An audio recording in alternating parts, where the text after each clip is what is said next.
Sa bayan ng San Amelo, ang umaga ay hindi hudyat ng bagong pag-asa para kay Benji. Ito ay simula lamang ng panibagong kalbaryo. Si Benji ay ipinanganak na may mga matang tila natutulog, mapuputi at walang buhay. Sa kabila nito, kailangan niyang mabuhay. Araw-araw, bitbit ang isang basket ng sari-saring kakanin na niluto ng kanyang matandang ina. Tinatahak niya ang mabatong kalsada ng bayan. "Narito na ang duwag na bulag, oh!" Sigaw ni Pedring, ang leader ng mga kabataang walang magawa sa buhay. Madalas siyang harangin sa kanto ng simbahan. Paglalaruan ng kanyang tungkod, itutulak siya sa putikan.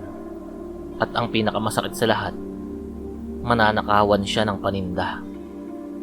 Maririnig na lamang ang halakhakan ng mga bata habang si Benji ay nangangapa sa lupa.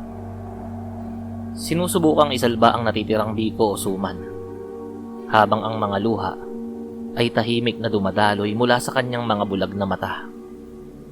Para sa kanila, si Benji ay isang mahinang nilalang na walang silbi kundi ang maging tampulan ng biro. Isang hapon, ang langit ay hindi nagkulay kahel. Ito ay naging kasing pula ng sariwang dugo. Ang mga matatanda ng San Amelo ay nagmamadaling magsara ng mga bintana at maglagay ng asin sa mga pintuan. Ayon sa mga sabi-sabi, ang gabi ng pulang buwan ay ang oras kung kailan ang tabing sa pagitan ng mundo ng mga tao at ng mga engkanto ay nagiging manipis. Ngunit ang mga tao ay naging kampante. Naniniwala silang hanggat nakikita nila ang panganib, kaya nila yung iwasan. Isang pagkakamali na malapit na nilang mapagtanto. Pagpatak ng hating gabi, ang katahimikan ay binalot ng isang nakapaninindig balahibong halinghing. Hindi yun tunog ng ordinaryong kabayo. Iyon ay malalim, galing sa dibdib, at may halong uyam. Isang pangkat ng mga tikbalang, mga nilalang na may katawan ng tao, ngunit ulo at paa ng kabayo. Iyon ay bumaba mula sa kabundukan. Ang kapangyarihan ng tikbalang ay hindi lamang nasa kanilang laki, kundi sa kanilang kakayahan na manlinglang. Sa ilalim ng pulang buwan, nagpakawala sila ng isang mahiwagang hamog. Ang mga kalsada ng San Amelo ay naging isang labrinto. Ang mga ama ng tahanan na lumabas bitbit ang kanilang mga itak ay nakita ang kanilang mga sarili na paikot-ikot lamang sa iisang puno. Ang mas malala, ang mga tikbalang ay gumamit ng mga biswal na ilusyon. Ang mga tao ay nakakakita ng mga halimaw sa mukha ng kanilang sariling mga kapamilya. Nagsimulang magkagulo ang bayan. Ang mga magkakapitbahay ay nag-away-away, at ang mga hayop sa pastulan ay pinagpapatay ng mga nilalang na tila naglalaro lamang. Sa gitna ng kaguluhang yun, si Benji ay nasa loob ng kanilang maliit na kubo. Habang ang lahat ay nabulag ng kanilang nakikita, si Benji ay mas naging mulat. Para sa kanya, ang mundo ay hindi tungkol sa kulay. Ang mundo ay tungkol sa tunog, amoy, at pintig. Narinig ni Benji ang iyak ng isang sanggol at ang malakas na tawa ng isang tikbalang sa labas. Ramdam niya ang takot na bumabalot sa hangin. Isang malapot at mabigat na enerhiya. Alam niyang hindi siya maaaring manatiling nakatago.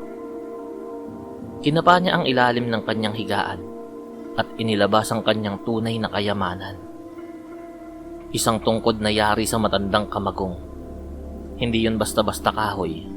Iyon ay kasing tibay ng bakal at kasing bigat ng pinaniniwalaan niyang hustisya. Itinuro yun sa kanya ng kanyang yumaong ama, isang dating mandirigma na naniniwalang ang tunay na paningin ay nagmumula sa pandama. Lumabas si Benji sa kalsada. Ang hamog na nagpapaligaw sa iba ay walang silbi sa kanya.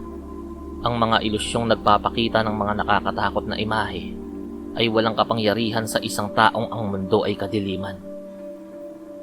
"Sino ang narito?" Ungol ng isang tikbalang. Ang amoy ng hayop at nabulok na dahon ay nangingibabaw. Hindi sumagot si Benji. Ipinikit niya ang kanyang mga mata na wala namang nakikita at pinatalas ang kanyang pandinig. Sa kanyang isipan, nabubuo ang isang mapa. Isang pintig ng puso sa kanan, 10 metro ang layo. Isang mabigat na paghinga sa kaliwa, nakadapo sa bubungan. Ang direksyon ng hangin ay nagbabago, isang pag-atake mula sa likuran. Sa isang mabilis na galaw, iniiwas ni Benji ang kanyang katawan. Ang dambuhalang kuko ng tikbalang ay humampas lamang sa hangin.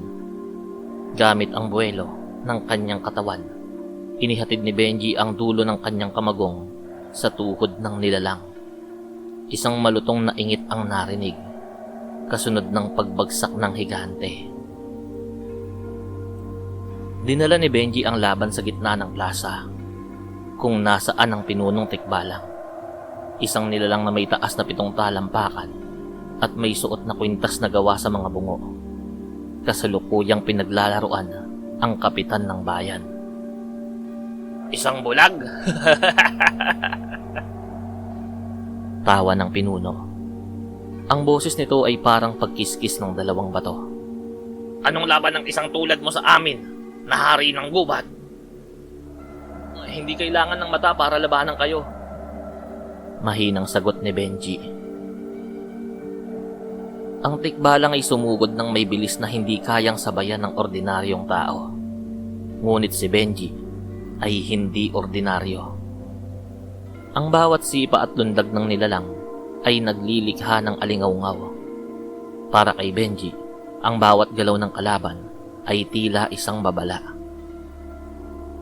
Sa pamamagitan ng mga itinuro ng kanyang ama, tinatamaan ni Benji ang mga bahagi ng katawan ng tikbalang na hindi protektado ng makapal na balahibo. Isang hataw sa batok upang mawala ang balanse.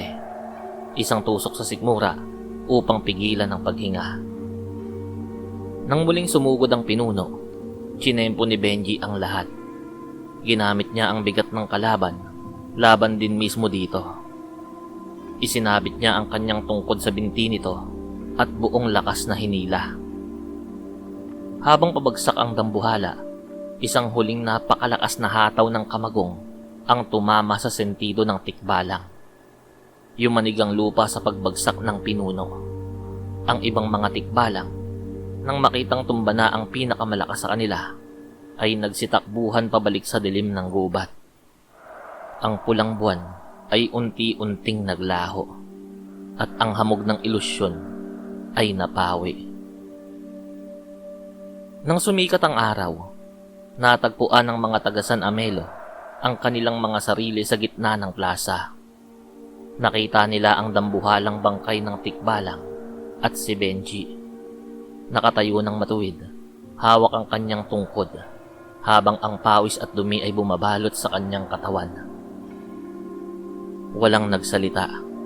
Ang mga kabataang dating binubuska siya ay hindi makatingin ng diretsyo. Si Pedring, na laging nangunguna sa pangaasar, ay lumapit at dahan-dahang pinulot ang nahulog na basket ni Benji. Patawad, Benji," bulong nito. Mula sa araw na yon, ang bansag na duwag na bulag ay tuluyan ng nilibing sa limot.